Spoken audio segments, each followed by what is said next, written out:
వరంగల్ కాంగ్రెస్ ఎమ్మెల్యేల ఫిర్యాదుపై మాజీ ఎమ్మెల్సీ కొండా Murali reverse counter ఇచ్చారు. ఎమ్మెల్యేలు కడియం శ్రీహరి, రేవూరి ప్రకాష్ రెడ్డి, నాయని రాజేందర్ రెడ్డిపై గాంధీ భవన్లో క్రమశిక్షణ కమిటీకి ఫిర్యాదు చేశారు కొండా మురళి.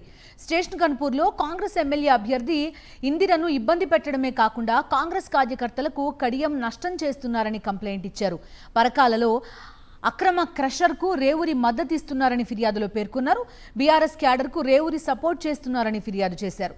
వెంటనే ఇద్దరు నేతలపై చర్యలు తీసుకోవాలని కోరారు కొండా మురళి. మా కరెస్పాండెంట్ రాకేష్ గాంధీ భవన్ నుంచి జాయిన్ అవుతున్నారు. కడియం శ్రీహరి వర్సెస్ కొండా మురళి, అసలు ఏం జరుగుతోంది డీటెయిల్స్ తెలుసుకుందాం. చెప్పండి రాకేష్, ఒక స్టెప్ ముందుకెళ్ళినట్టుగా కనిపిస్తోంది. క్రమశిక్షణ కమిటీ ఇద్దరిలో ఎవరిపై చర్యలు తీసుకుంటుంది ఏంటి అని ఎదురు చూస్తున్న తరుణంలో ఇప్పుడు కొండా మురళి వెళ్ళి కంప్లైంట్ చేయడం మనం చూస్తున్నాం. చూస్తున్నాం. వరంగల్ కాంగ్రెస్ ఎమ్మెల్యేల ఫిర్యాదుపై రివర్స్ కౌంటర్ ఇచ్చారు కొండా మురళి. ఎమ్మెల్యేలు కడియం శ్రీహరి, రేవూరి ప్రకాష్ రెడ్డి, నాయని రాజేందర్ రెడ్డిపై గాంధీ భవన్లో క్రమశిక్షణ కమిటీకి ఫిర్యాదు చేశారు కొండా మురళి. గత కొంతకాలంగా కొండా వర్గం వర్సెస్ కడియం శ్రీహరి, అలాగే వరంగల్కి సంబంధించిన కొంతమంది ఎమ్మెల్యేలు ఒక ఫైట్ లాంటిది జరుగుతున్న పరిస్థితి.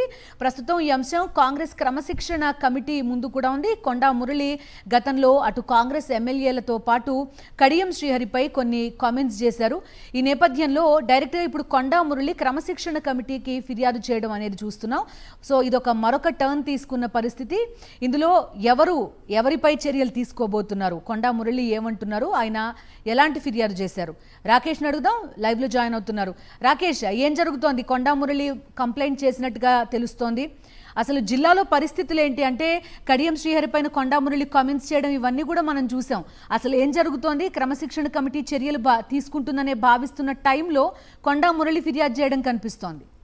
ఫిర్యాదు చేశాడు. మొత్తం 6 పేజీల లేఖలో స్పష్టంగా తన పార్లమెంటు పరిధిలో జరుగుతున్న వ్యవహారాలను పూర్తిగా స్పష్టంగా కూడా ఈ లేఖలో స్పష్టంగా పేర్కొన్నట్టుగా కనబడుతూ ఉంది. ముఖ్యంగా వరంగల్ ఈస్ట్ సంబంధించిన ఎమ్మెల్యే నాయని రాజేందర్ రెడ్డి ఈ మధ్య బీఆర్ఎస్ నుంచి కాంగ్రెస్లో చేరిన ఎమ్మెల్సీ బసవరాజ్ సారయ్యను తన వెంట పెట్టుకుని తిప్పుకుంటూ తమని కొంత ఇబ్బంది పెడుతున్నారనేది ఈ లేఖలో స్పష్టం చేశారు. దీంతోపాటు సంబంధించి గండ్ర సత్యనారాయణకు సంబంధించి భూపాలపల్లి నియోజకవర్గంలో కూడా గతంలో పనిచేసిన విషయాన్ని కూడా గుర్తు చేయడం జరిగింది. ముఖ్యంగా నాయని రాజేందర్ రెడ్డి గత అసెంబ్లీ ఎన్నికల సమయంలో దాస్యం విజయభాస్కర్ పైన పోటీ చేయాలంటేనే కొంత ఆలోచించారు. తన మద్దతు ఉంటేనే దాస్యం పైన గెలవడం ఈజీ అవుతుందంటూ కూడా ఎన్నికల ముందు తన మద్దతు కోరారు. కానీ గెలిచిన తర్వాత మాత్రం తనకు రివర్స్గా, తనకు కౌంటర్గా పనిచేస్తున్నారంటూ కూడా ఈ లేఖలో పేర్కొనడం జరిగింది. దీంతోపాటు కడియం శ్రీహరి ముఖ్యంగా కడియం శేషనగర్పూర్ నుంచి కాంగ్రెస్ అభ్యర్థిగా పోటీ చేసిన ఇందిరకు వ్యతిరేకంగా పనిచేస్తున్నారు, ఆమెను ఇబ్బందికి గురి చేస్తున్నారు. అక్కడ స్థానికంగా ఉన్న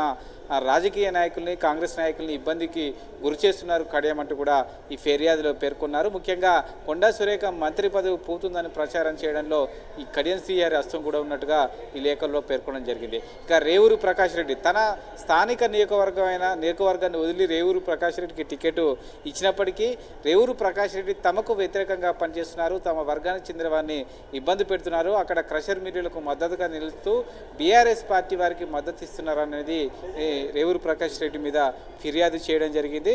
దీంతోపాటు సంబంధించి ఇద్దరు మంత్రులు కొండా సురేఖ అలాగే సీతక్క మధ్య విభేదాలు వచ్చాయంటూ కూడా కొంతమంది వ్యక్తులు, పార్టీకి సంబంధించిన నేతలే పెయిడ్ వార్తలు రాయిస్తున్నారు.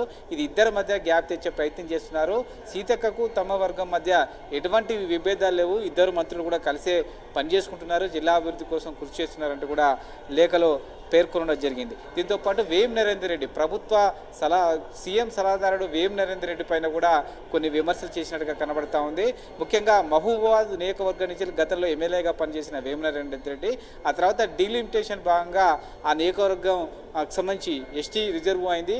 అది కేవలం కొండా మురళి వల్లనే అయిందనే కోపంతోనే వేం నరేందర్ రెడ్డి తన మీద కోపం పెంచుకున్నారంటూ కూడా ఆగ్రహం వ్యక్తం చేసిన పరిస్థితి కనబడింది. ఇలా ముఖ్యంగా 6 నియోజకవర్గాలకు సంబంధించి అక్కడ జరుగుతున్న వ్యవహారం ఏంటి, అక్కడ ఉన్న పరిస్థితులు ఏంటి, తనకు ఎమ్మెల్యేలకు మధ్య వస్తున్న గ్యాప్ ఏంటి అనే విషయాన్ని ఒక్కొక్క నియోజకవర్గాల వారికి కూడా ఇక్కడ సవివరంగా వివరిస్తూ క్రమశిక్షణ కమిటీకి లేఖ అందజేశారు Konda Murali. Okay, right Rakesh. So ఇప్పుడు కాంగ్రెస్ అధిష్టానం ఏం చేయబోతోంది, క్రమశిక్షణ కమిటీ ఎవరిపైన చర్యలు తీసుకుంటుంది చూడాల్సింది. Thank you Rakesh.